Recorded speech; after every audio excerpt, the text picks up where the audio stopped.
Le nouvel esprit public, Philippe Meyer, bonjour.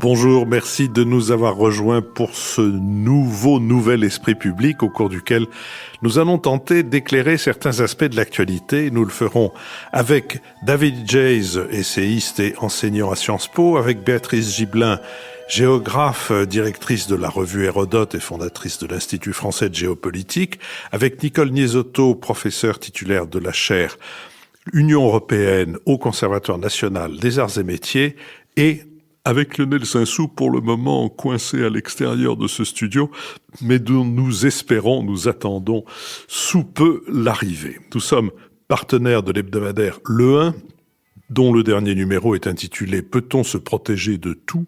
Et en introduction, Patrice Trappier écrit, je cite, « Le Covid-19 a révélé une faille dans la carapace des pays riches, une fébrilité, voire un affolement devant les efforts à consentir, quand les continents pauvres paraissent, eux, plus résilients. » Dans ce numéro, l'historien Georges Vigarello passe en revue les différentes stratégies de lutte contre la maladie au fil du temps, depuis la puissance conjuratoire de certains bijoux médiévaux jusqu'à l'excellence des outils contemporains, mais au fond, rien, poursuit Patrice Trappier, ne parvient jamais à nous rassurer. On dirait même que l'angoisse croît en proportion de la connaissance.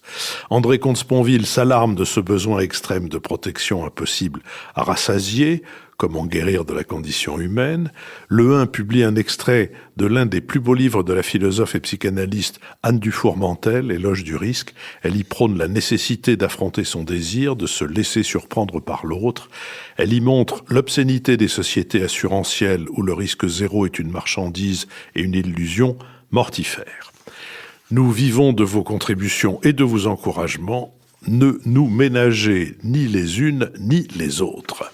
Intéressons-nous maintenant à la situation nouvelle créée autour de la pandémie du Covid et au tour de vis donné par le gouvernement. Le ministre de la Santé, Olivier Véran, a annoncé le 23 septembre une série de nouvelles mesures pour lutter contre la pandémie de Covid, faisant état d'une situation épidémique, je cite, globalement dégradée.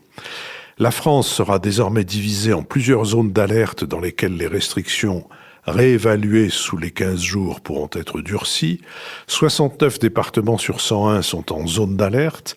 Aix-Marseille et la Guadeloupe en zone d'alerte maximale, l'échelon le plus haut avant le passage en état d'urgence sanitaire. Les bars, les restaurants, tous les établissements recevant du public, sauf s'il existe un protocole sanitaire strict, y sont fermés depuis samedi. 11 métropoles, Paris, Lille, Toulouse, Saint-Étienne, Rennes, Rouen, Grenoble, Montpellier, plus Bordeaux, Lyon et Nice, qui s'y trouvaient déjà, ont été placés en zone d'alerte renforcée, ce qui signifie qu'à partir de lundi, les bars fermeront à 22 heures. La capacité d'accueil maximale des rassemblements est abaissée à 1000 personnes. Les grands événements déclarés sont interdits et les rassemblements de plus de 10 personnes dans l'espace public le sont également. Les salles de sport et les gymnases seront fermées. La fermeture de toutes les salles des fêtes et salles polyvalentes sera de mise. Si la situation ne s'améliore pas, d'autres métropoles pourraient passer à ce niveau, a prévenu Olivier Véran, en citant Tours, Strasbourg, Dijon et Clermont-Ferrand. Et si la situation se dégrade encore, de nouvelles villes pourraient être mises en alerte maximale. Notons que la commissaire européenne à la santé a demandé aux États membres de durcir immédiatement leur politique de contrôle de l'épidémie de Covid-19, jugeant la situation préoccupante. L'annonce des nouvelles mesures a suscité de vives réactions, notamment chez les élus locaux, qui reprochent d'abord au gouvernement un manque de concertation. L'Association des maires de France a déploré un retour en arrière dans l'esprit de concertation entre l'État et les maires. À Marseille, des élus et des habitants sont en colère et considèrent les nouvelles restrictions comme une punition. Ils réclament un délai de 10 jours avant leur mise en œuvre. Les critiques sont également économiques. Dans le secteur de la restauration, tout cela sonne comme une catastrophe, redoute la présidente de la métropole métropole Aix-Marseille-Provence, Martine Vassal. La Chambre de commerce et d'industrie d'Aix-Marseille-Provence parle d'un reconfinement économique. À Paris, le premier adjoint Emmanuel Grégoire dénonce un risque économique immense, tandis que la maire socialiste a dit avoir protesté auprès du gouvernement et du préfet. Auditionné le 24 septembre au Sénat par la commission sur la gestion de la crise du coronavirus, le ministre de la Santé s'est défendu de ces critiques en affirmant, je cite, à un moment, le principe de responsabilité doit primer. Sur cette question, Nicole Niesotto. Oui, je crois qu'il y a deux tragédies dans cette nouvelle phase du Covid. Il y a bien sûr la tragédie sanitaire, et avec en France un peu plus de 31 000 décès depuis mars, 200 000 pour l'Europe et 971 000 dans le monde. Donc c'est une réalité effectivement inquiétante, mais il y a aussi une espèce de tragédie presque philosophique, je dois dire, pour les dirigeants en charge de ce dossier. C'est est-ce qu'il faut choisir entre l'économie ou la santé? Est-ce qu'on doit d'abord protéger les emplois et l'activité économique, ou protéger la vie des citoyens? Et on voit très bien que tous les gouvernements sont écartelés entre ces deux impératifs qui sont contradictoires, et c'est un stress aussi fort que l'angoisse de la maladie elle-même. Et on l'a vu dans l'intervention récente du ministre de la Santé, Olivier Véran, qu'il était très conscient des conséquences économiques des mesures qu'il imposait pour un certain nombre de régions, Marseille notamment. Et ça, je crois que c'est la grande différence avec la première phase du Covid. Dans la première phase, on ne savait rien, enfin on ne sait toujours pas grand-chose, mais on ne savait rien de cette maladie. On avait l'exemple terrifiant de la Chine, de l'Italie, qui avait reconfiné complètement le territoire, et à inquiétude maximale, on était allé dans des mesures radicales, le confinement total du pays et une sorte d'arrêt sur image de la mondialisation. Aujourd'hui, on a une vision beaucoup plus, en tout cas beaucoup plus chiffrée des conséquences du Covid. Et si on fait le bilan entre le risque économique et le risque sanitaire, certains pensent, au vu des chiffres, que peut-être le confinement général était trop fort par rapport au risque sanitaire. Mais en tout cas, l'idée, c'était d'éviter le chiffre que donne Madame Ursula von der Leyen, la présidente de la Commission, dernièrement. La chute du PIB au deuxième trimestre de 2020 a été de moins 12% en Europe. Donc l'idée aujourd'hui, c'est d'éviter qu'on arrive à moins de 24% à Noël. Et donc on voit bien ce dilemme entre deux pires. Maintenant, après, pour la France, ce qui est intéressant, je crois, c'est qu'il y a, si on s'interroge sur les risques, on voit qu'il y a au-delà du risque sanitaire, au-delà du risque économique et social, il y a maintenant un risque politique assez grave. Et d'ailleurs, on voit bien que le président de la République a vu sa cote de popularité, qui était remontée au mois d'août, baisser de 4 points entre le début et la mi-septembre. Quels sont les trois risques politiques? Il y a premièrement le risque de la montée du complotisme.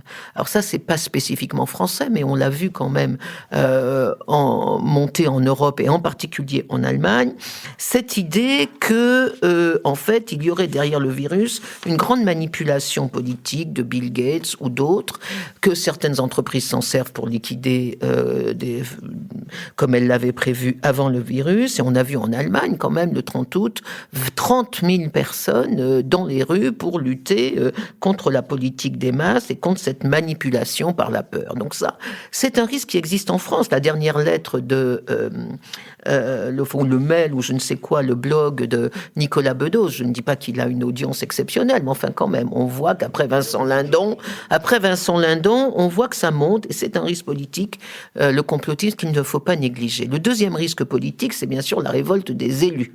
Et là, Marseille est caractéristique et même caricaturale. Moi, je trouve que l'attitude des responsables de Marseille, aussi bien le président de région que de la maire, est complètement scandaleuse.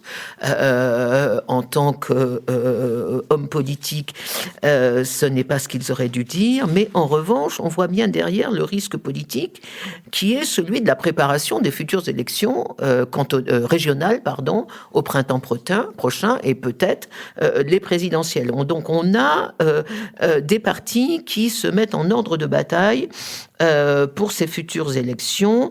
Et quand la maire de Marseille parle d'une punition, on a l'impression vraiment que derrière, elle pense à l'élection d'un maire écologique à Marseille que la classe politique parisienne n'aurait peut-être pas digéré, et bien sûr l'affaire Raoult.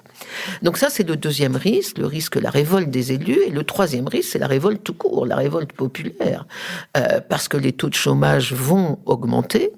On ne le sait pas encore très sensible, mais il suffit de promener à Paris, on voit pratiquement une boutique sur 4 dans les rues de Paris est fermée. Et deuxièmement, le risque d'une certaine catégorie de professions, notamment les restaurations, le tourisme, les activités culturelles de spectacle de nuit. Et donc, moi, ce qui m'inquiète beaucoup, c'est cet hiver, une conjonction, ce que Mélenchon appelait la conjonction des luttes, mais là, la conjonction des révoltes entre les complotistes, les élus qui se préparent pour les prochaines élections et des gens qui vont effectivement se retrouver dans une situation catastrophique. David Jays. Oui, au printemps, j'avais écrit un article dans lequel j'avais décrit la crise du Covid comme une crise monde, un peu sur le modèle de ce que Fernand Braudel appelait l'économie monde, c'est-à-dire quelque chose qui se déploie immédiatement dans nos interdépendances. En effet, cette crise, elle est vraiment symptomatique de la façon dont la mondialisation a considérablement progressé ces 40 dernières années. D'abord, le virus ne connaît pas de frontières, mais surtout, il s'est propagé aux quatre coins du monde à une vitesse inouïe. Qu'on compare le rythme de propagation de ce virus avec celui de la grippe espagnole en 1918 ou encore plus de la Grande Peste au XVe siècle, qui avait mis au XIVe siècle, qui avait mis 15 ans pour arriver de Chine. On a vu aussi l'exposition de nos chaînes de valeur qui a montré en fait l'ampleur de la recomposition productive économique mondiale. On a vu que nos groupes industriels étaient extrêmement exposés à des sous-traitants chinois, indiens, qui dès que l'appareil de production s'arrêtait, désorganisaient complètement toute la chaîne productive. Et donc on s'est retrouvé dans cette espèce de grand bazar où on avait une crise qui était vraiment une crise monde, qui était la crise de nos interdépendances, avec cette prise de conscience de choses qu'on n'avait pas vues, en tout cas dans cette ampleur. Et dans le même temps, des États-nations, parfois des collectivités locales, qui annonçaient comme ça toute une batterie de mesures, parce que chacun possède son propre système hospitalier, chacun possède son propre système de santé, et une très faible coordination sanitaire internationale, avec un rôle pour l'OMS qu'on peut questionner. Je vous donne un exemple très simple pour qu'on comprenne le niveau de bazar dans lequel on est. Je dois participer le mois prochain à un festival des idées à Amsterdam, à l'occasion de la traduction de mon livre aux Pays-Bas. Tous les jours, ça change. C'est-à-dire qu'un jour, je peux y aller, le lendemain, je peux pas y aller, parce que Paris passe de zone orange à zone rouge. Il y a une exception qui est créée pour les établissements culturels qui organisent des festivals, pour pas couler tout le secteur culturel. Et ça, c'est pareil partout. Donc ça crée une incertitude et un désordre absolument considérable. Et moi, je pense que tant qu'on n'aura pas de vaccin ou de traitement, et d'ailleurs c'est pas sûr qu'on ait un vaccin, il faut être extrêmement lucide sur ça, on aura probablement un traitement, le vaccin c'est pas certain. On est condamné à tâtonner. Alors on peut essayer de faire prévaloir quelques principes, et je pense que les bons gouvernements sont ceux qui arriveront à gérer au mieux les flux et les reflux de cette crise selon quelques principes de comportement que je peux essayer de développer. Éviter le reconfinement, parce que le confinement total est une catastrophe absolue pour l'économie, mais aussi pour la vie sociale, mais aussi pour la psychologie collective. Je veux dire, on n'a pas encore estimé sur le plan psychologique et psychiatrique les conséquences du confinement, en particulier sur les enfants qui ont été privés d'école. Il faut essayer de granulariser géographiquement la réponse. par exemple, avait-on besoin de confiner la Creuse alors qu'il n'y avait quasiment aucun cas? En adaptant, évidemment, quand le virus circule, se déploie dans certaines zones, on adapte la réponse géographiquement. Il faut essayer d'être proportionné et graduel. Je crois que c'est la doctrine dans laquelle, effectivement, le gouvernement s'est installé maintenant, avec ses codes couleurs, ses zones, etc. Et puis, il faut concerter au maximum. On a beaucoup parlé du couple maire-préfet en France, c'est-à-dire le fait que l'État et les collectivités travaillent main dans la main. Je pense qu'il faut maintenant un peu passer des paroles aux actes et vraiment assurer ce travail de concertation avec tous les acteurs sur le terrain. Un dernier mot peut-être sur le délicat équilibre qu'a un peu évoqué Nicole entre la santé publique, qui est notre préoccupation première, sauver la vie, l'économie tout de même, il ne faudrait pas qu'elle s'effondre, et les libertés publiques. Nous avons là un triangle en quelque sorte, et c'est plus difficile en quelque sorte de faire face à cette crise dans un pays comme la France, qui est attaché aux libertés publiques et à la démocratie, que dans des pays comme la Chine, où au fond, il suffit de mettre une puce sur tous les individus ou de mettre des caméras partout, de prendre la température partout, et puis on peut quasiment jeter des gens en prison s'ils font des fêtes chez eux. Donc là, on a une espèce d'équilibre à tenir entre la santé publique, une économie saine, parce qu'il faut quand même éviter, je veux dire, il y a certains secteurs aujourd'hui qui sont menacés d'effondrement. Le président du syndicat des clubs de nuit me disait récemment, par exemple, que 3/4 des professionnels du secteur sont sur le point de mettre la clé sous la porte, avec les cortèges de licenciements que ça implique.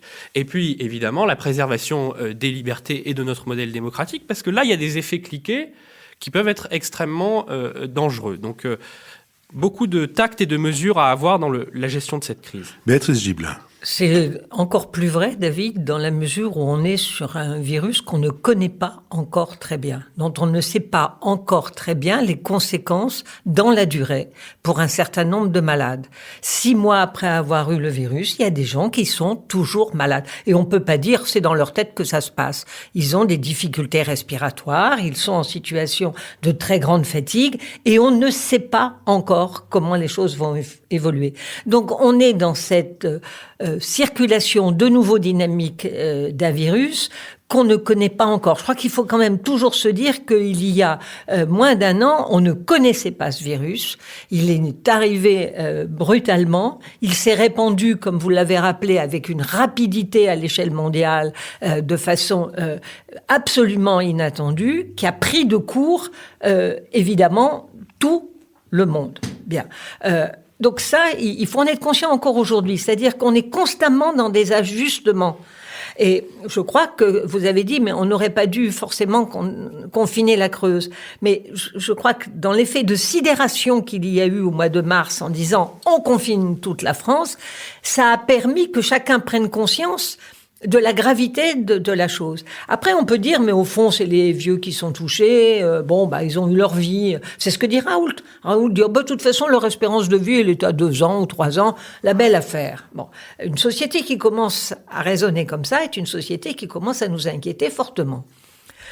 Premièrement. Donc, c'est très bien qu'aujourd'hui, après cet effet de sidération qu'on ait eu de confinement généralisé, on travaille de façon plus ciblés, avec des diagnostics territoriaux plus précis.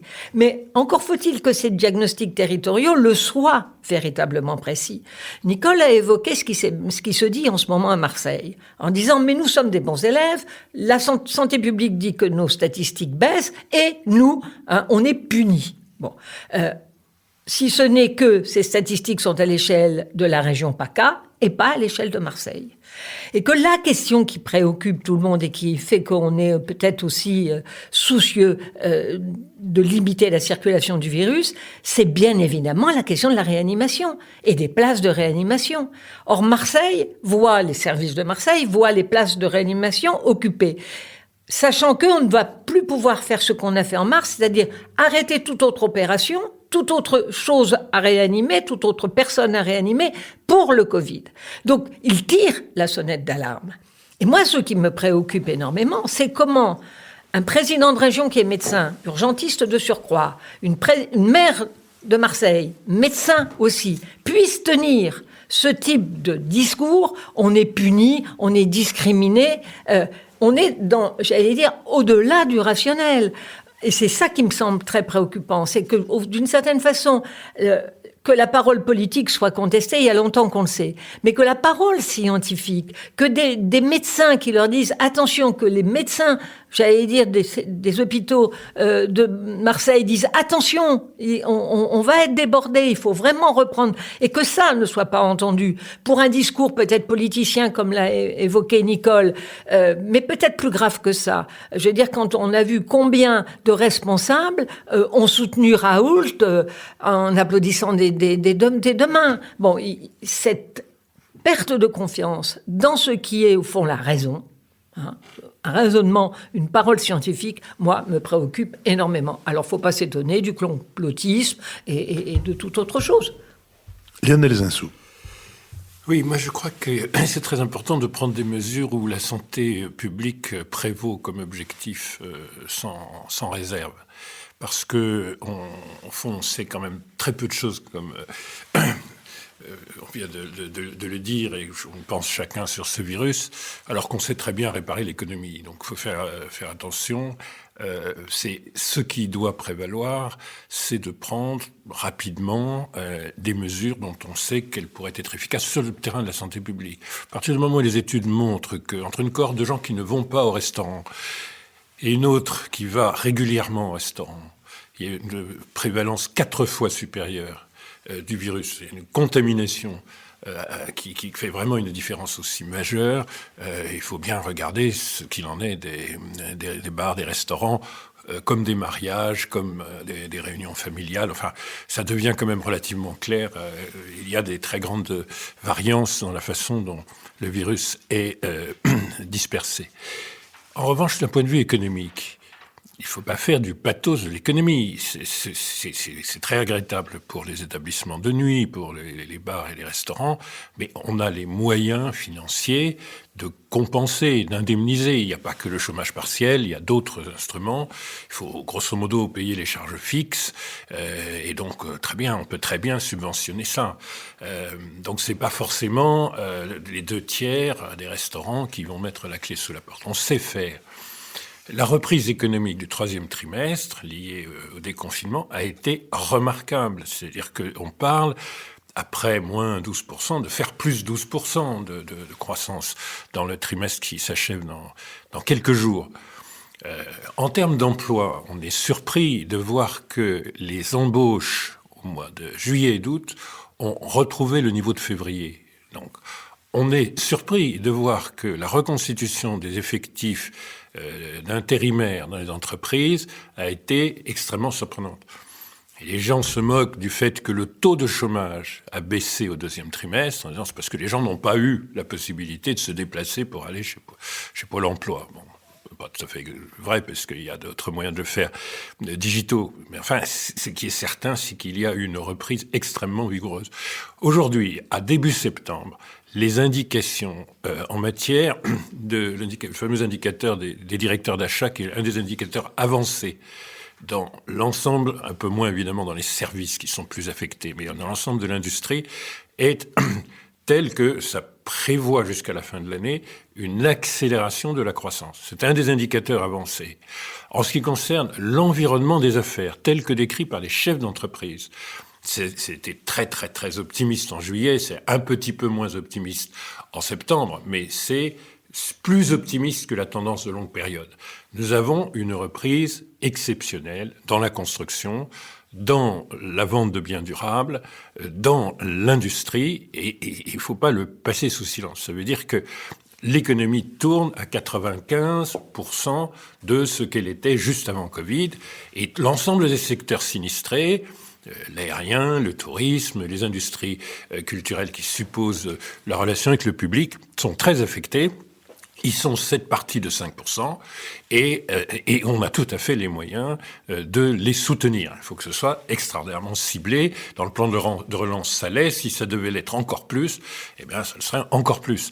Et on reconfinerait que si c'était un reconfinement très local, pas du tout national. On aurait plutôt des indicateurs à l'allemande, c'est-à-dire qu'on aurait probablement d'abord de meilleurs résultats de santé publique, comme l'Allemagne, et surtout des meilleurs résultats économiques. Donc il faut que les reconfinements soient les plus partiels possibles, mais penser, comme l'a dit le président de la région PACA, que de fermer les bars et les restaurants, c'est la même chose que de reconfiner Marseille, c'est extraordinairement excessif. C'est purement, en fait, c'est quand même purement démagogique. Donc, faisons attention. On sait très bien réparer l'économie et la reprise. Ne le cachons pas, puisque personne ne le dit, mais juste exhibons les chiffres, exhibons ceux de la Banque de France qui expliquent qu'on ne sera pas du tout à moins 11% à la fin de l'année de perte de valeur ajoutée, de perte de PIB en France, mais on sera plutôt à 7,8, et ça pourrait être encore amélioré par rapport à la conception qu'on en avait en avril-mai. On sait réparer l'économie, on ne sait pas très bien réparer les êtres humains, et c'est vraiment fondamental de donner une priorité absolue aux mesures de santé publique. Nicole Lisetto ? Oui, deux points rapidement. D'abord, sur les principes, complètement d'accord, il faut avoir des principes, mais devant une situation inouïe au sens étymologique du terme, jamais vu, jamais entendu, je crois qu'il faut... le plus ambitieux, c'est de viser une improvisation raisonnée. Et que tous les gouvernements sont devant cette espèce de dilemme. Et d'ailleurs, le sort électoral de nos dirigeants sera aussi fonction de leurs résultats par rapport au Covid. On a vu l'Italie lors des élections il y a quelques jours. Le Premier ministre a été conforté, et bien conforté. On le verra aux États-Unis avec l'élection ou pas, la réélection ou pas de Donald Trump, et bien sûr en France dans quelques mois, dans 1 an et demi. Donc ça, c'est mon premier point. Je crois que tous les gouvernements, et le nôtre en particulier, de toute façon, quoi qu'ils fassent, seront critiqués. Et ça, c'est le premier point, parce qu'on ne sait pas quoi faire. Deuxième point, peut-être un peu plus personnel, et après ce qu'a dit Lionel. Moi, je me réjouis que les chiffres ne soient pas aussi catastrophiques, mais en même temps, quand la présidente de la commission dit moins 12% au 2e trimestre, je pense que c'est réel. Et en même temps, quand on nous annonce des centaines de milliers de chômeurs en plus en France, par la bouche même du ministre de l'économie et des finances, je pense que c'est réel aussi. Mais en tout cas, ça m'amène, moi, à une question plus personnelle que je pose ici. Tant pis Philippe s'il fallait pas, mais quand on nous dit il faut vivre avec le virus, il faut s'habituer à vivre avec le virus, que ce soit celui-ci ou peut-être un autre plus tard. Qu'est-ce que ça veut dire exactement? Alors j'imagine qu'il y a des contraintes matérielles, porter le masque tout le temps, mais 1 milliard de gens le fait en Asie depuis très très longtemps pour d'autres raisons aussi. Je suppose que ça veut dire aussi des tests, bref, il y a des contraintes matérielles qu'on peut admettre. Mais il y a aussi cette espèce de question qui est: qu'est-ce que c'est que de vivre avec comme principe de vie que ce qui nous sauve, c'est la méfiance vis-à-vis des autres? Qu'est-ce que c'est que Paris sans les bars, sans les musées, sans les restaurants, sans la culture? Qu'est-ce que c'est que Paris sans la culture? C'est une ville de province morte. Et donc, je crois que cette question, elle est aussi importante. C'est-à-dire, qu'est-ce que c'est que la vie sans le social? David Jayes. Non, effectivement, sur ce sujet, le virus est là pour longtemps. Et comme on n'a aucune garantie, aucune certitude en matière de vaccin, ni même en matière de traitement à ce stade. Et d'ailleurs, on peut regretter qu'il n'y ait pas eu une meilleure mutualisation des moyens dans la recherche pour le vaccin. On voit qu'il y a des démarches qui ont été lancées par des groupes concurrents, par des nations concurrentes, alors même que nous sommes là en présence d'un bien public mondial. Et qu'il y avait une occasion inespérée de remettre un peu sur ses pieds l'architecture de la mondialisation, qui a beaucoup trop mondialisé, beaucoup trop libéré certains aspects. Je pense notamment aux flux financiers, dont on voit à quel point ils sont volatiles quand on regarde les flux de capitaux dans les pays émergents, par exemple, au printemps. Et dans le même temps, il y a une absence totale de mondialisation positive au sens de la coopération sur les biens publics. On avait une occasion là d'introduire une bifurcation, on ne l'a pas saisie, on voit que ce qui prévaut, c'est quand même la compétition entre les grands groupes, entre les nations, et ça c'est un peu inquiétant. Dernière chose sur ce qu'a dit Nicole, moi je suis parfaitement d'accord, vivre avec le virus, il va falloir qu'on apprenne collectivement aussi à s'interroger sur ce que ça signifie et sur quelle vie sociale nous voulons. Béatrice Gibelin. Moi, je pense que ça pose une question en France qui est celle de la santé publique. Parce que la France n'est pas un pays de santé publique, ni de prévention, ni d'éducation. C'est un pays où on soigne, mais ce n'est pas un pays où on prend globalement la santé publique. Faiblesse de nos dispensaires, par exemple, faiblesse de la médecine préventive, faiblesse de la médecine scolaire. On est un pays qui n'a pas pris la mesure de l'importance de la santé publique. La preuve en est, c'est quand même, nous sommes au pays de Pasteur, le pays qui est le plus méfiant, où la proportion de la méfiance par rapport au vaccin est absolument colossale. Où vous avez une élue, on va reprendre Marseille, qui est la première adjointe ou deuxième adjointe de Marseille et qui dit « Moi, vacciner mes enfants, jamais, et certainement pas pour le Covid ». On est là quand même dans une irresponsabilité politique, et j'allais dire citoyenne, qui est vraiment scandaleuse. Donc, mais pourquoi on en est là ? Parce qu'on est toujours dans ce discours de complotisme, on nous dit pas tout. Le nombre de personnel médical qui ne se vaccine pas pour la grippe, encore aujourd'hui, et qui travaillent dans les hôpitaux. Mais c'est un non-sens. C'est là où je dis, si on a des progrès à faire, si cette crise doit nous servir à quelque chose, c'est à se mettre enfin à penser santé publique. Avant de me lancer dans ce podcast, j'étais pendant 36 ans employé d'une société nationale sans avoir jamais à passer aucune visite médicale. Moi Lionel de même. Zinsou. Il en fut de même pour moi. Oui, enfin, moi je crois qu'il vaut mieux pour l'instant célébrer les soignants et l'effort incroyable qu'ils ont fait et qu'ils sont maintenant prêts à refaire en réalité, et de saluer le fait que beaucoup de soignants qui auraient pu ne pas être du tout exposés au Covid parce qu'ils s'occupaient d'autre chose, d'ophtalmologie, de psychiatrie et autres, et qui ont demandé une formation accélérée à la réanimation, et qui, aides-soignants, infirmières, médecins, ont vraiment mobilisé des forces exceptionnelles. Après, c'est sûr qu'ils vont se vacciner plus nombreux contre la grippe. Mais enfin, commençons par les célébrer. Commençons par dire qu'on a quand même un système hospitalier, je ne sais pas s'il est vraiment tout à fait le meilleur du monde, mais qui est quand même assez extraordinaire. Notamment lorsque l'administration de la santé, quelque chose de différent peut-être des personnels soignants, arrive à des choses de base comme...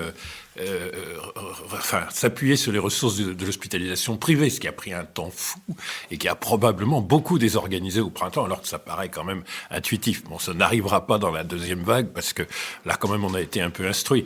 Ou ne pas savoir organiser, alors qu'on a une des industries de labos d'analyse biologique les plus puissantes en Europe, ne pas du tout être capable d'organiser ça. Donc, il y a peut-être une question qui se pose sur la santé publique, qui est l'appareil de gestion de la santé publique. Il n'est pas complètement exclu que ce ne soit pas l'administration la plus efficace, et que les vieux clivages médecine privée, médecine de ville, clinique privée, hôpital public, est fini par paralyser le système. Ça, j'espère que ça vole en éclats et que déjà ça se verra dans la deuxième vague.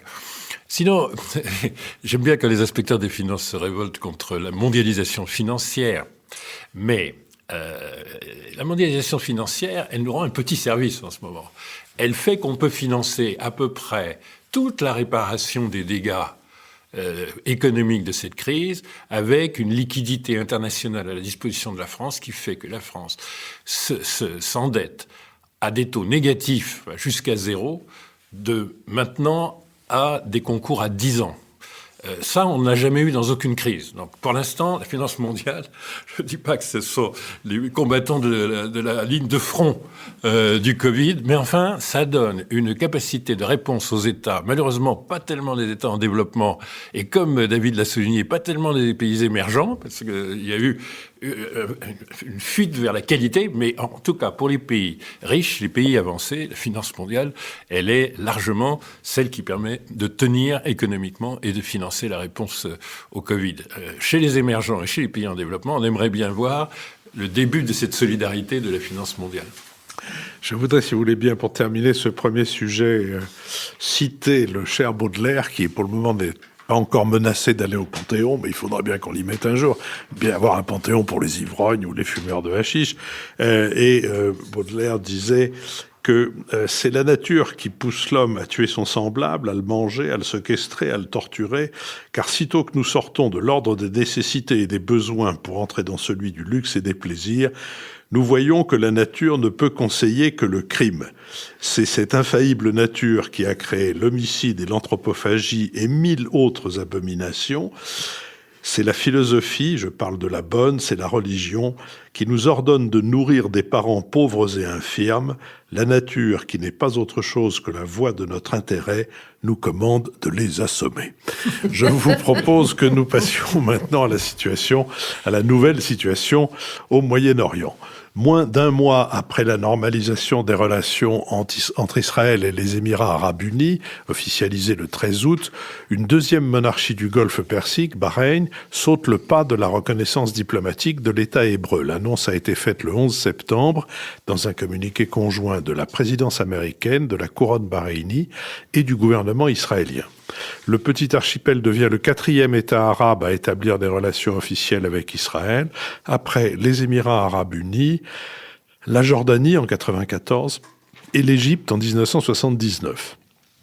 Ces accords, appelés par Washington « accords d'Abraham », référence au patriarche des 3 religions monothéistes, les accords d'Abraham ont été rédigés par Jared Kushner, le gendre du président américain, et Donald Trump les a signés en tant que médiateur. Ils ne mettent pas fin à un conflit, puisque les Émirats arabes unis et Bahreïn n'ont jamais été en guerre contre Israël.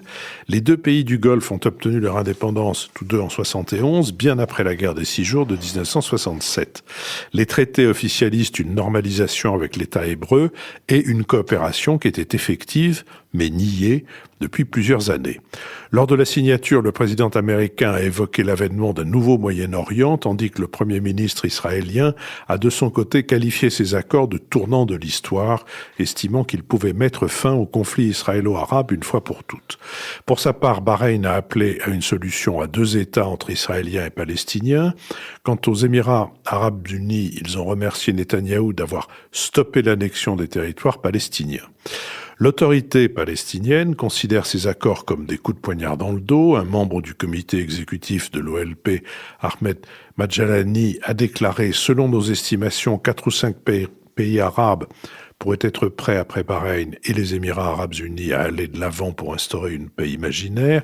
S'il n'a pas précisé le nom de ces pays, des sources palestiniennes font référence à Oman, au Soudan, à la Mauritanie et au Maroc. L'Iran et la Turquie ont également condamné ces accords. Le guide suprême iranien a accusé les Émirats arabes unis d'avoir trahi les pays arabes, tandis que le ministre des Affaires étrangères iranien a estimé que les dirigeants de Bahreïn seront désormais complices des crimes d'Israël. Pour la première fois depuis 1948, la Ligue arabe, convoquée à la demande des Palestiniens, n'a pas condamné les initiatives des Émirats arabes unis et de Bahreïn. L'Arabie saoudite n'a toujours pas réagi. Alors même que la cérémonie était toujours en cours à la Maison-Blanche, les sirènes ont retenti dans le sud d'Israël et 2 roquettes ont été tirées depuis la bande de Gaza. Sur cette question, Béatrice Gibelin. Est-ce que c'est un moment historique ou est-ce que ce n'est pas encore un moment historique? C'est en tout cas, j'allais dire, un coup de maître pour la part de Netanyahou et d'une certaine façon pour Donald Trump, quoi qu'on en pense. Qu'on ait les Émirats arabes unis et Bahreïn qui instaurent des relations, tout ce qu'il y a plus officiel avec Israël, et comme vous l'avez dit Philippe, officieusement elles existaient déjà depuis quelque temps, et voilà, elles sont totalement officialisées. C'est un moment important parce que si effectivement l'Arabie saoudite n'en fait pas partie, il est évident que Bahreïn étant vassal total de l'Arabie saoudite, ça n'a pas pu se faire sans l'aval de l'Arabie saoudite. Et l'Arabie saoudite permet maintenant, ouvre son espace aérien à la compagnie aérienne israélienne, ce qui n'est pas rien. C'est quelque chose de tout à fait important. Donc, on voit bien que pour le moment, l'Arabie saoudite ne peut pas se permettre d'instaurer des relations rapides avec Israël, mais qu'à terme, sans doute pas avec le roi actuel, mais sans doute avec son fils, il y aura à terme une normalisation, sans doute des relations avec Israël. Ce qui sera effectivement un changement. Alors là, pour le coup, on sera vraiment dans un changement historique majeur. Alors, pourquoi, au fond, les Émirats arabes unis et Bahreïn ont fait cet accord, cette reconnaissance avec Israël? Un des arguments qui est toujours présenté, c'est de dire c'est contre l'Iran. Ils sont inquiets de l'Iran, ils sont inquiets du repli des États-Unis du Moyen-Orient, qui se préoccuperait plus de l'Asie. Donc, d'une certaine façon, passer une alliance, au fond, avec Israël, c'est peut-être s'assurer, d'abord parce qu'on connaît les performances de l'armée israélienne, c'est pouvoir avoir accès à un matériel très, très performant sur le renseignement de la part des Israéliens. Et donc, c'est, au fond, l'Iran qui est la cause de ce rapprochement avec Israël. Là-dessus, moi, je suis plus dubitative. D'abord parce que dans les Émirats arabes unis, la présence iranienne est très ancienne. Au moment de l'arrivée, j'allais dire, du grand-père du Shah, on a eu toute une série d'Iraniens arabophones qui ont quitté à ce moment-là la région du sud de l'Iran pour aller s'installer dans les Émirats. La grande réussite de Dubaï, réussite économique, a été faite beaucoup avec des capitaux iraniens. Il y a une très forte présence iranienne à Dubaï, dans les services, dans la banque, très importante. Alors, assurément, les sanctions des États-Unis se font depuis Trump beaucoup plus fortes sur Dubaï, et c'est pas Dubaï qui a la politique, j'allais dire étrangère entre les mains, c'est Abu Dhabi. Donc là, il y a des rivalités à l'intérieur de l'ensemble des Émirats. Et c'est vrai qu'on assiste à un départ d'Iraniens pour la Géorgie, pour la Turquie, sentant que le monde des affaires devient très difficile. Mais il est très possible qu'on puisse revoir dans une autre situation très rapidement les Iraniens revenir. Donc ce discours anti-Iran qui veut rayer l'Israël de la carte, moi j'ai du mal à le prendre totalement au sérieux. Donc je me dis que la question qui se pose dans le pays arabe aujourd'hui, c'est sa faiblesse aujourd'hui à l'heure d'une mondialisation telle qu'elle est. Si les cours du pétrole restent bas, et rien ne nous dit qu'ils vont remonter très vite, ils sont dans des situations économiques difficiles. Très difficiles. Et donc, certains pensent sérieusement à basculer vers une autre économie. Mais ce sera vraiment quelque chose de très, très difficile. Donc, ils ne sont pas en situation de tenir le haut du pavé. Et je pense que calmer le jeu sur l'ensemble du Moyen-Orient devient une nécessité. Quant au dernier point, quand on dit Israël est très, très hostile à l'Iran, c'est vrai, mais je rappellerai une chose, c'est que pendant la guerre Iran-Irak, seuls les Israéliens ont donné du matériel militaire à l'Iran, car tout l'Occident à ce moment-là soutenait l'Irak. Donc en géopolitique, les alliances et les contre-alliances sont quand même parfois surprenantes. Et un peu d'histoire n'est pas inutile. Lionel Zinsou. Oui, peut-être quelques mots-clés. Philippe, vous avez parlé du golfe Persique. Alors, c'est parce que c'est comme ça dans le livre de géographie, mais il y a quand même toute une rive. Vaut mieux que vous disiez le golfe tout court, parce que... Ou arabo-persique. Ça ne va pas passer. Oui, arabo-persique, c'est si vous naviguez au milieu du golfe. Donc, les mots, en fait, sont intéressants. Donc, persique, oui, enfin, voilà, c'est un peu, ça résume un peu la situation. On ne peut plus appeler tout à fait ce golfe de cette façon. Deuxième mot, vous parliez des pays susceptibles de reconnaître Israël ou de rentrer dans la même logique, et vous citez le Maroc. C'est une idée qu'on avait il y a une dizaine de jours depuis, le Maroc a pris position en disant qu'il ne reconnaîtrait jamais Israël s'il n'y avait pas le retour à la doctrine qui était celle du roi Abdallah et qui est la reconnaissance contre la restitution et au peuple palestinien de toute la Jordanie, de toute la bande de Gaza et le double État. Donc c'est vrai que c'est un des pays qui a des relations au niveau des peuples qui sont fortes, avec une communauté juive respectée, représentée, etc. Mais malgré tout, le Maroc ne rentre pas dans ce système. Un autre mot qui est important, c'est Qatar. C'est assez étrange.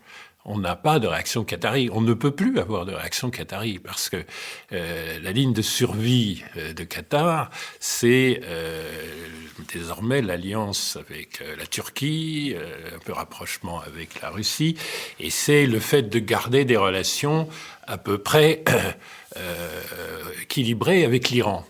Et c'est très étonnant parce que moi, la première fois où je suis allé à Doha, il y a 20 ans, il y a quelqu'un qui s'est présenté à moi, bon, j'étais un banquier en visite, qui m'a tendu sa carte, Israel Trade Representative. Il y avait, au vu de tout le monde, à Doha, un représentant commercial d'Israël. En dessous, il y avait son nom, et en dessous, il y avait son titre, ambassadeur. Pourquoi ? Parce que c'était un diplomate de rang d'ambassadeur détaché par Israël comme représentant commercial. Et franchement, c'était tout naturel. Bon, Qatar aussi a des relations fortes, en réalité, avec Israël. Simplement, Qatar est emprisonné là, dans cette situation que crée le blocus. Il y a quelques jours, j'étais dans un avion de Qatar Airways, et je venais d'Afrique. Vous êtes obligé de contourner toute la péninsule, parce que si les avions israéliens peuvent désormais entrer dans l'espace aérien de l'Arabie Saoudite, les avions qataris ne peuvent plus. Donc vous êtes obligé de passer par le détroit d'Ormuz, et donc vous ne pouvez pas, vous ne pouvez plus être sur la rive gauche du golfe Persique ou sur la rive droite du golfe arabique, parce que vous ne pouvez même plus survoler Ormuz. Il faut donc que vous choisissiez un camp ou que vous soyez neutre. Et donc Qatar est un des enjeux qui va être très intéressant dans cette recomposition diplomatique, c'est est-ce que Qatar va faire la paix avec l'Arabie Saoudite, les Émirats, et au fond être très proche de cette ligne américaine nouvelle. C'est Qatar qui abrite la plus grande base américaine à l'étranger aujourd'hui, qui a été déplacée de l'Arabie Saoudite vers le Qatar. Donc Qatar a toujours joué absolument les parties les unes contre les autres et essayé d'avoir un équilibre, une balance. Que va-t-il devenir dans cette conformation? Ça va être très intéressant. Et ça rejoint le mot Turquie. La Turquie a stigmatisé l'accord entre les pays du Golfe et Israël. C'est extraordinaire. La Turquie est un des pays qui ont les relations les plus complexes, mais les plus anciennes, avec Israël. Il y a tout à fait des relations diplomatiques. Il y a même eu des rapprochements assez récents. La Turquie stigmatise la reconnaissance d'Israël, alors que, franchement, c'était un pilier de la diplomatie turque que de reconnaître Israël. Donc, franchement, c'est vraiment l'Orient le plus compliqué possible. Est-ce que c'est historique ? Oui, c'est historique parce que, regardez les accords précédents de ce type, les gens prennent des risques très importants, des risques politiques très importants. Camp David, ça se traduit par l'assassinat de Sadat. Et ça fait un traité de paix avec l'Égypte. Les accords d'Oslo, ça se traduit par l'assassinat de Yitzhak Rabin. Donc là, quand un responsable prend une position de cette importance, par exemple, Mohamed Ben Zayed Al Nahyan, le prince héritier, mais en réalité le véritable chef d'État des Émirats, prend cette décision, c'est une décision considérable d'un point de vue personnel, d'un point de vue politique. On ne sait pas ce que va être l'opinion. Et ça, c'est quand même très important, l'opinion arabe. Pourquoi l'Arabie saoudite fait savoir qu'elle est pour en approuvant Bahreïn, qui est franchement un pays sous la domination de l'Arabie Saoudite, c'est parce qu'il ne peut pas dire je suis pour et je vais faire la même chose, parce que en Arabie, il se trouve qu'il y a des habitants. Il se trouve qu'il y a une opinion publique et que parmi ces habitants, il y a des chiites qui sont clairement assez hostiles à la monarchie, et c'est un risque considérable que vous prendriez. Donc c'est historique, mais il y a des pays qui ne peuvent pas faire ce mouvement historique. Oman pourrait, c'est certain. Le Soudan, c'est un peu plus douteux, mais il est extraordinairement dépendant des Émirats, et notamment financièrement, et de l'Arabie Saoudite. Mais si vous voulez, là où il y a des opinions publiques, il faut quand même être extrêmement prudent, car il n'est quand même pas certain que ça soit suivi par l'opinion arabe. En ce sens, c'est vraiment des choix historiques. Nicole Lisoto. Oui, 3 points. Je suis pas sûre que ce soit historique parce que c'était déjà connu. Dans cette émission, d'ailleurs, on a souvent parlé depuis la guerre en Syrie et en Irak de ce réalignement au Moyen-Orient entre les États-Unis, Israël, l'Arabie Saoudite, les Émirats Arabes Unis d'une part, et d'un autre côté, l'Iran, la Turquie, la Russie et le Qatar d'autre part. Donc, ce qui est nouveau, c'est la publication faite autour de ces accords. Alors on peut s'interroger, pourquoi maintenant ?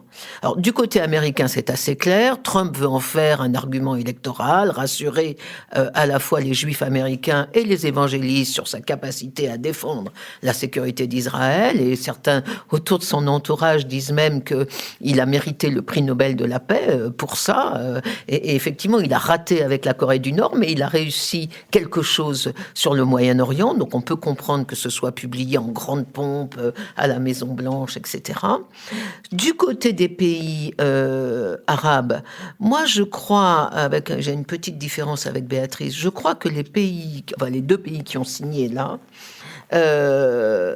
ont conscience que les États-Unis ont changé et qu'ils ne vont pas rester ad vitam aeternam au Moyen-Orient. Et que ces pays sont en train d'amorcer une transition de sécurité pour montrer à l'Iran que malgré le départ des Américains, ils ne seront pas seuls et que l'alliance avec Israël est pour eux une garantie de sécurité qui annule leur petitesse par rapport aux 85 millions d'Iraniens, par rapport à l'armée iranienne qui est très importante et surtout par rapport au Hezbollah qui a développé toute une série de bases entre guillemets iraniennes autour d'eux. Donc ça, je crois que la menace iranienne, dans la perspective d'un départ américain qu'ils anticipent, est un argument. Et puis surtout du côté israélien, pourquoi le rendre public ? Parce que c'est une victoire immense pour Netanyahou et toutes les horreurs que peut faire l'homme privé, ces malversations, enfin je sais pas, moi je suis pas juge, mais enfin j'entends, sont effacées par la grandeur de cet homme d'État qui a reçu effectivement ce qu'on pensait impensable. Donc voilà,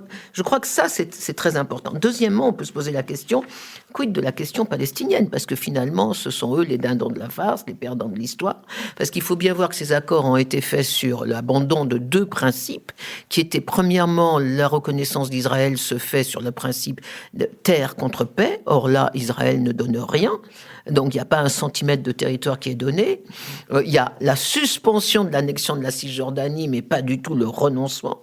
Donc ce premier principe, il est abandonné. Et le deuxième principe, seul le roi d'Arabie Saoudite le maintient. Pratiquement, et là Lionel a raison de dire que les Saoudiens ne peuvent pas complètement aller dans ce sens, qui est de dire qu'il faut des négociations en vue d'aboutir à la constitution d'un État palestinien avec Jérusalem comme capitale. Donc ça, c'est abandonné, et il faut reconnaître une chose, la question palestinienne n'est plus le centre de gravité de la géopolitique du Moyen-Orient. Dernier point, si je peux, Philippe, un mot sur la France, parce que la France se trouve quand même dans une situation délicate.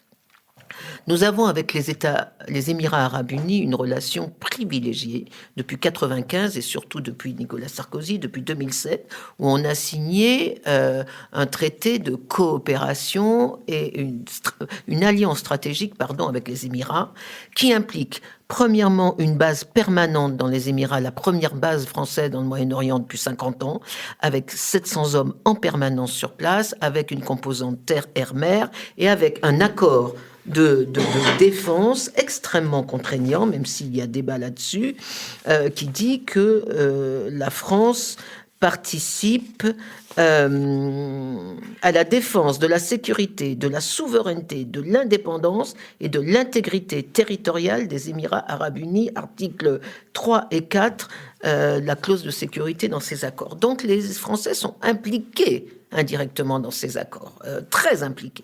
Mais en même temps, la France est celle qui défend le traité avec l'Iran contre la démission, enfin contre le retrait américain. C'est la France qui a été à l'initiative du traité avec l'Iran en 2015. C'est la France qui fustige les Américains d'avoir remis des sanctions alors qu'ils sont absolument... Ils se retirent du traité, mais ils remettent les sanctions dans le traité.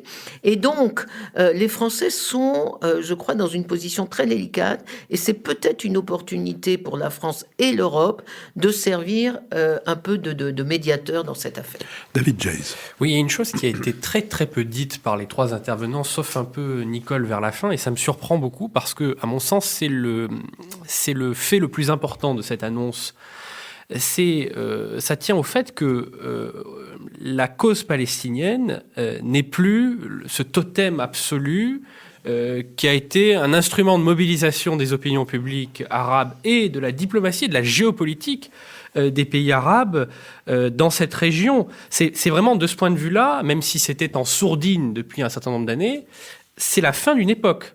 C'est la fin d'une époque dominée par le panarabisme, par le nationalisme arabe, où la cause palestinienne apparaissait comme la blessure originelle, fondatrice à la fois pour mobiliser des opinions arabes et parfois d'ailleurs pour les faire consentir à l'autoritarisme, parce que c'est ce qu'on utilisait en quelque sorte pour acheter la paix sociale ou la paix politique. C'est ce qu'on a vu par exemple au Maghreb dans les années 70. Mais c'était aussi un instrument de chantage ou de diplomatie, de politique étrangère très fort, y compris vis-à-vis de l'Occident. Et c'est vrai que cette région a été le théâtre de très importants bouleversements depuis une trentaine d'années. Lionel parlait de sémantique tout à l'heure. Il y a deux mots, effectivement, qui ont un peu remplacé le panarabisme. Le premier, c'est l'islamisme. Et le deuxième, c'est printemps arabe. Et donc, on voit qu'on est dans une région qui connaît des bouleversements très importants. Et ça finit par remonter à la surface. Et donc, les États du Golfe, qui effectivement, en particulier les Émirats arabes unis, Bahreïn, qui sont moins confrontés que les États maghrébins ou que l'Arabie saoudite à des problématiques d'opinion publique, sont les premiers publiquement, en quelque sorte, à sauter le pas. Et de là à ce que des pays comme le Maroc se lancent aussi dans cette aventure, à mon avis, il s'écoulera de l'eau. Le deuxième point que je voudrais souligner, c'est que c'est tout de même une victoire diplomatique absolument considérable pour Donald Trump, qui a quand même construit sa politique étrangère sur un système d'alliance entre Riyad et Tel Aviv. Et là, tout de même, il termine son mandat, espérons que ça soit le dernier d'ailleurs, le premier et le dernier, il termine son mandat par un succès diplomatique absolument considérable, et il est fort peu probable que ce rééquilibrage diplomatique opéré par les États-Unis soit remis en cause frontalement par son éventuel successeur. C'est aussi, et ça a été dit, une victoire pour Netanyahou, et ça signe quelque chose, et ça en revanche ça n'a pas été dit, c'est que c'est la fin du rêve des deux États. C'est-à-dire que le système terre contre paix, c'était tout de même un système qui permettait d'espérer, même si on disait souvent la diplomatie palestinienne ne ratait jamais une occasion de rater une occasion, c'était tout de même l'horizon d'un système à deux États. Or là, ce qu'on voit, c'est qu'on a dans un premier temps un statu quo, puisque c'est ce qu'ont obtenu les Émirats, c'est-à-dire au fond une annexion, le statu quo se maintient, mais la perspective d'un État palestinien est désormais rangée au placard, et ce qu'on va avoir probablement d'ici 10 ou 20 ans, c'est une poussée très forte pour avoir un seul État, avec deux systèmes, un seul État avec deux pays. Et ça, moi, je trouve que c'est absolument terrible pour le peuple palestinien.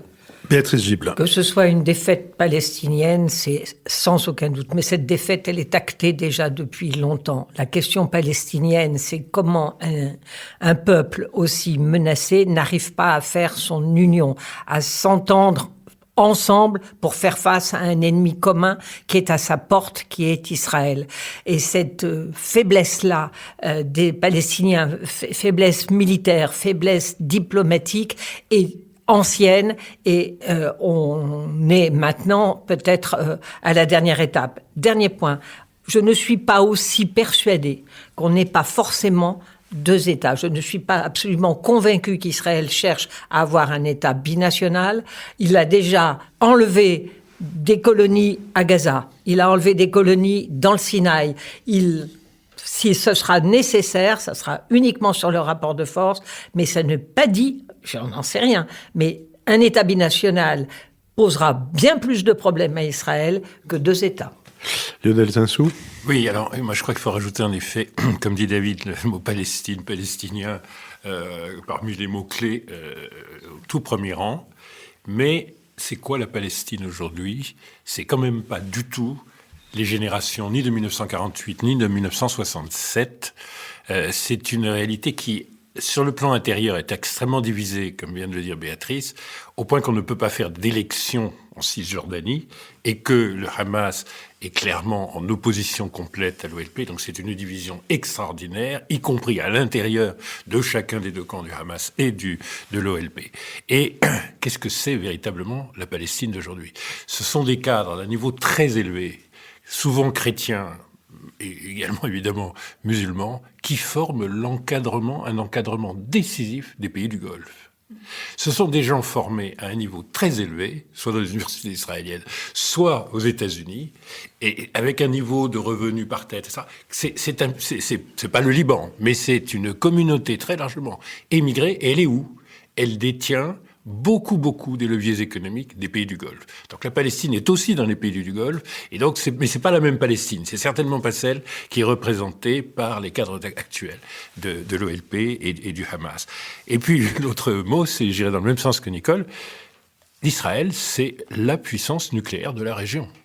Faut pas se leurrer, ce n'est pas parce que c'est du non-dit, mais enfin, tout le monde sait que c'est, à ce jour, ça n'est pas l'Iran, la puissance nucléaire.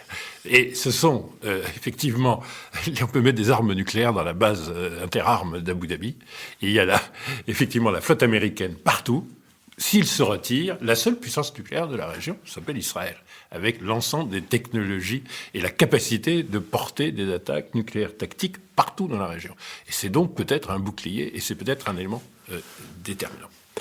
Merci, nous sommes arrivés à notre dernière séquence, la séquence des brèves. Je vais l'ouvrir en recommandant un livre et un film. Le livre est d'ailleurs non pas sur un film, mais sur un homme décisif dans beaucoup de films qui s'appelait Pierre Lhomme.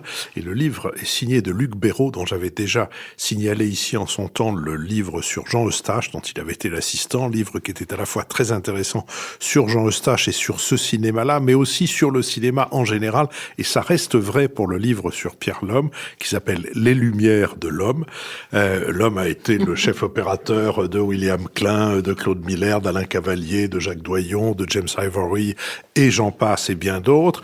Les Lumières de l'homme sont aussi d'abord une occasion de montrer ce que c'est qu'un directeur de la photo, un chef opérateur, enfin, allez savoir comment on l'appelle selon les cas, et aussi, comme toujours sous la plume de Luc Béraud, une façon de faire voir comment le cinéma fonctionne, comment la fabrication d'un film fonctionne à ceux qui ne le savent pas et aimeraient le savoir. Et puis le film est un film qui s'appelle Honeyland, parce que le distributeur aurait probablement trouvé beaucoup trop compliqué d'appeler ça la terre du miel ou le pays du miel.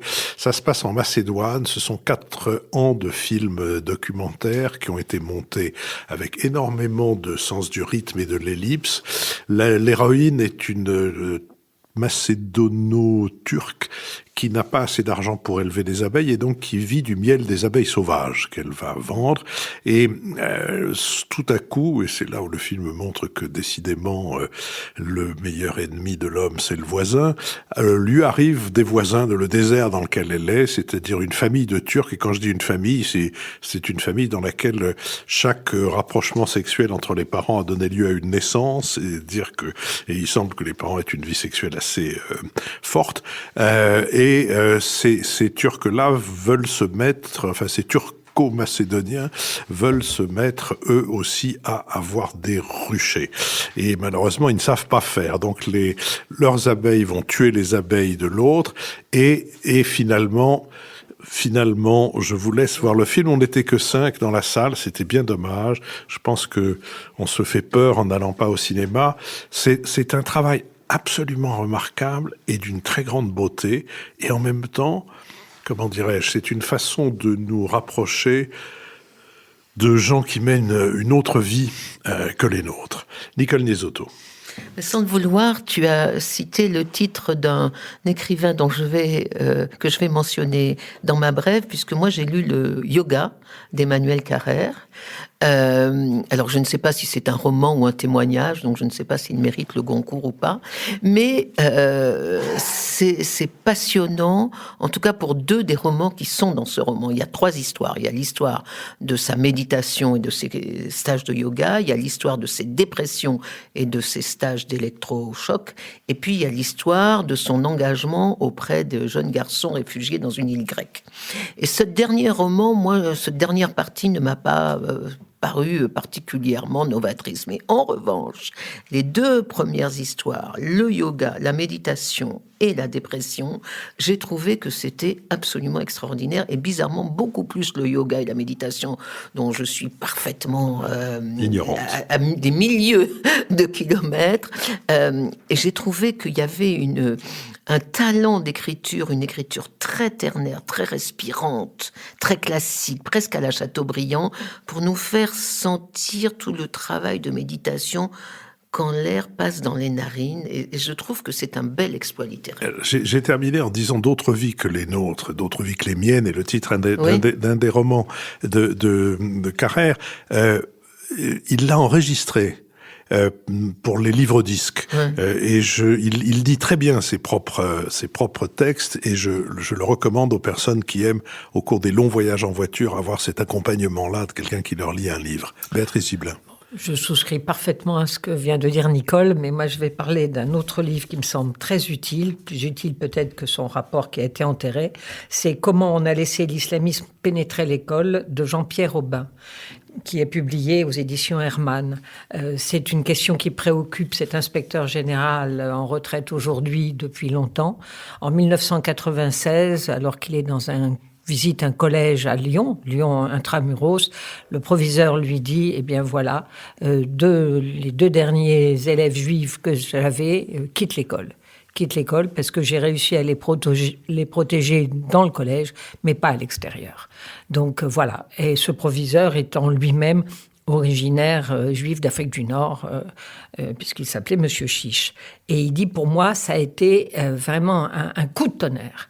Et à partir de ce moment-là, j'ai essayé de tirer les sonnettes d'alarme, et il obtient de Luc Ferry, ministre de l'Éducation nationale en 2004, l'autorisation de faire un rapport sur justement la question religieuse à l'école, les signes religieux. Et il dit, ce rapport a été enterré. Enterré, c'est une question taboue dont on ne veut pas parler. C'était plus le même ministre, c'était François Fillon. Il y avait des otages français, Florence Aubenas, Christian Chesneau à ce moment-là, donc pas de bruit, on fait pas d'histoire. C'était au moment après où Sarkozy voulait un peu faire alliance avec l'IOUF, c'est-à-dire les frères musulmans, pour essayer d'émanciper du contrôle par l'Algérie et le Maroc des musulmans français et créer un islam français. Il y a toujours des bonnes raisons. Et la situation s'est considérablement dégradée. Aujourd'hui, la haine qu'on peut avoir dans les collèges, mais y compris dans les écoles primaires, de ce qu'est la France et de ce qui peut se dire, il est plus que temps de tirer la sonnette d'alarme. Espérons que cette fois-ci, ce livre sera entendu. Lionel Zinsou. Moi, je conseillerais bien de lire quelque chose de plus court. Time, l'hebdomadaire américain, dans sa livraison de la semaine, Time 100, les 100 personnes les plus influentes au monde. Alors, oui, ce qui est amusant quand même, c'est que d'abord, si vous êtes comme moi, vous allez en découvrir au moins 80, donc vous n'étiez pas certain qu'ils aient une influence sur vous considérable. Vous allez savoir beaucoup plus de choses sur les rappeurs, sur les joueurs de football américains, sur les basketteurs. Ça va vous paraître très impressionnant. Donc c'est peut-être une vision légèrement à l'américaine. Mais à mon avis, j'aurai 30 ans de moins, je comprendrai tout. Là, je découvre absolument tout. Alors vous allez voir qu'il y a des pays et des continents parcimonieusement représentés. C'est effectivement... Alors l'Afrique a 4 quand même représentants, dont une américaine, qui se trouve aussi être nigériane, qui se trouve avoir 27 ans, qui se trouve être une écrivaine incroyable, Tomi Adeyemi, et qui est numéro 1 au box-office en matière de livres sur le New York Times. Donc vous découvrez des choses très, très intéressantes. Il y a 4 Africains, on est très ravis. Et il y a donc une Française, dont le portrait est fait par Madame Lagarde. Parce que les anciens titulaires commentent et présentent. Et c'est Anne Hidalgo. Et c'est intéressant que ça vienne maintenant, alors qu'on peut lire quelque chose comme un peu d'infléchissement dans sa parole, et c'est dire quant à la tentation d'exercer un pouvoir qui dépasserait les remparts de Paris et qui ferait une unité qui dépasserait le Parti socialiste et qui d'ailleurs serait, comme elle l'a dit, sans mention d'aucun parti, parce qu'au fond, comme à Paris, elle n'a pas du tout gagné, comme si elle avait été socialiste ni écologiste. Et quand même, Time s'en est aperçu. Madame Lagarde m'a fait savoir qu'elle était dans nos auditrices. Peut-être elle nous enverra un supplément à cette analyse d'Anne Hidalgo. Quoi qu'il en soit, je rappelle que Chesterton disait que le journalisme consiste à apprendre que Lord What's His Name est mort à des gens qui ne savaient pas que Lord What's His Name était vivant. David Jays. Tout le monde connaît le livre de Jared Diamond qui s'appelle Effondrement, Collapse, dans lequel il parlait de la façon dont certaines civilisations périssent corps et biens. Paraît en ce moment en français la traduction d'un autre livre qu'il a commis et qui s'appelle Bouleversement.